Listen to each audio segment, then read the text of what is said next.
In this video, we're going to be covering the 5 things that you need to know or need to purchase before you try to jump into tuning your LS swap vehicle. Let's get into it. I be looking good. I be gripping brain, nigga. I be gripping wood. Okay.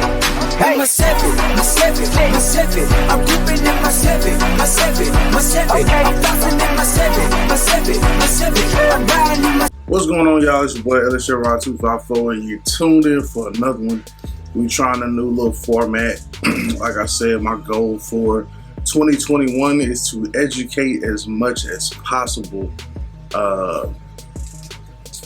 my subscribers, my followers, my family, the whole LSCR nation on if you're trying to get into different things with LS swaps. Now, I am not a professional, neither am I a mechanic.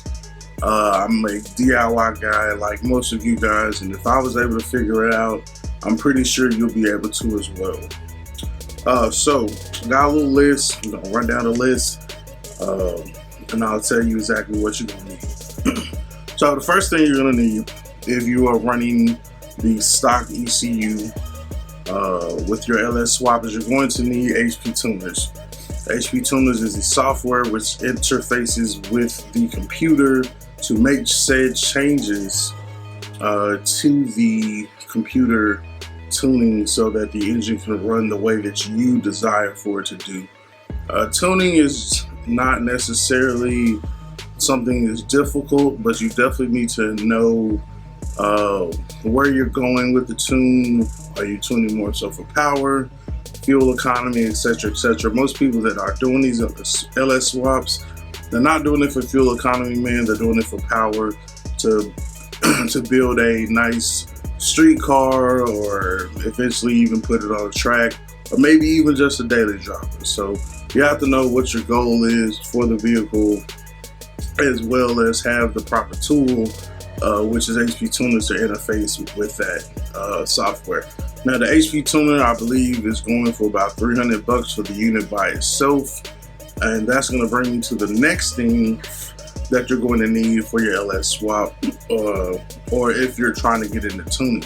Number 2 is going to be, you're going to want to buy the credits. The credits for all GM platforms are about $50 per credit. They are requiring 2 credits for the 2 credits are required to tune a GM vehicle. So you're roughly looking at about $100 in credits to tune the vehicle. Now, this is after the vehicle is, or the swap is done. This has nothing to do with getting into the whole installation and what you need for an actual LS swap. This is merely if you're trying to get into tuning and what you would need versus taking it to a tuner. So we got the HP tuners, which is number 1.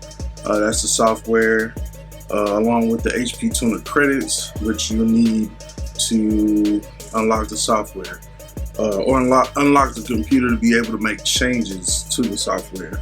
The next thing you're going to need is going to be a wideband.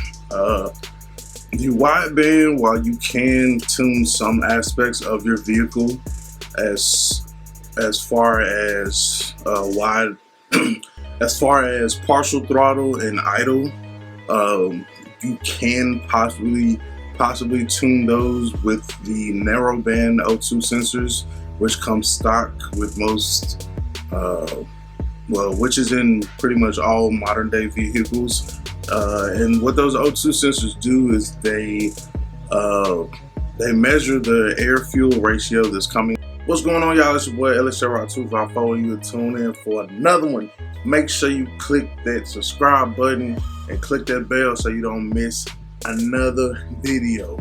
Dropping videos currently 5 times a week. That means if I got them, I'm dropping. So make sure that you tune in. Like I said, hit that subscribe button, hit that bell, so you, every time one drop, you know what it is. Currently dropping at 4 p.m. The alternative time is going to be 10 a.m. which we may be switching to in the future. So just make sure you have the notification bell on daily, Monday through Friday, 10 a.m. to 4 p.m. Occasionally a live stream here and there. But you'll never miss any of those things if you have a notification bell on. So remember, identify your weaknesses, make it your strength. Life is all about choice to choose wisely and productivity over procrastination. And remember that the hustle don't stop, the grind don't stop. Don't. In the exhaust. And it calculates and tells you if you're running rich or if you're running lean. It doesn't do it as in depth as a wideband does, and that's why the wideband is suggested for tuning in general, but more so strictly for like your wideband tuning, where it's going to exceed a certain point and your mass airflow sensor and O2 sensors are no longer being used.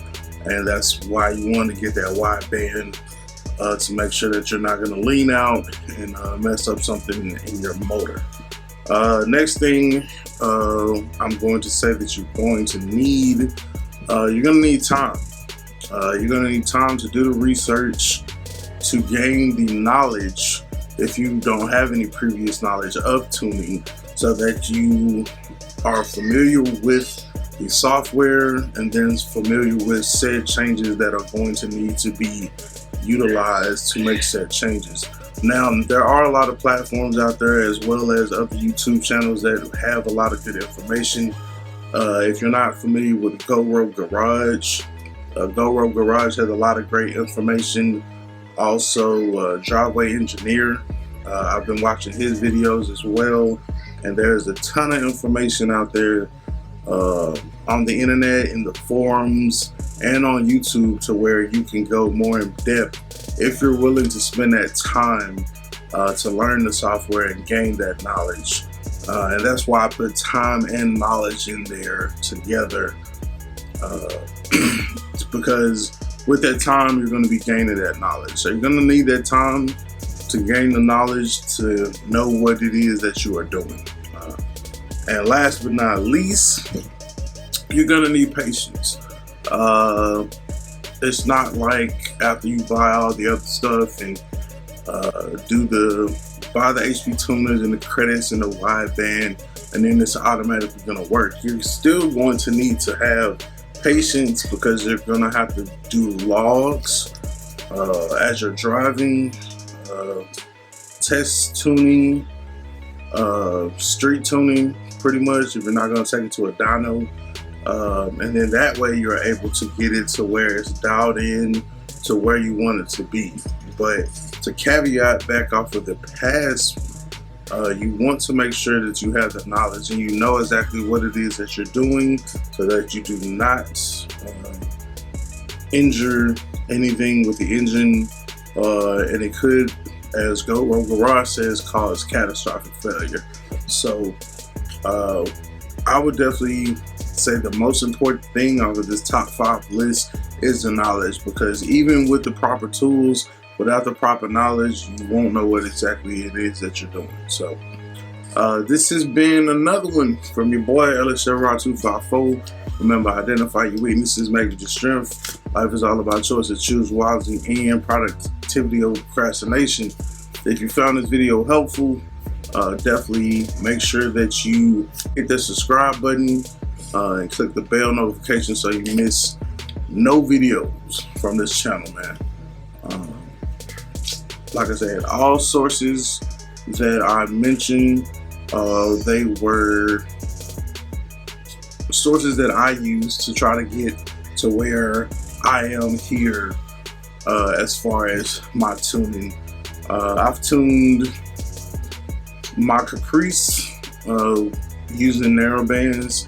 I've tuned my Cutlass using the wideband, and also the C10 using the narrow bands. Haven't gone wide open throttle on those other vehicles, as they're just needed for, you know, daily driving and everything like that. But in the future, I will be getting further in depth into it, moving that wideband over to those other vehicles and getting them dialed all the way in. So Thank you for watching. It's your boy LSR254. Remember, identify your weaknesses, make it your strength. Life is all about choice to choose wisely and productivity over procrastination. And remember that the hustle don't stop, the grind don't stop. Go.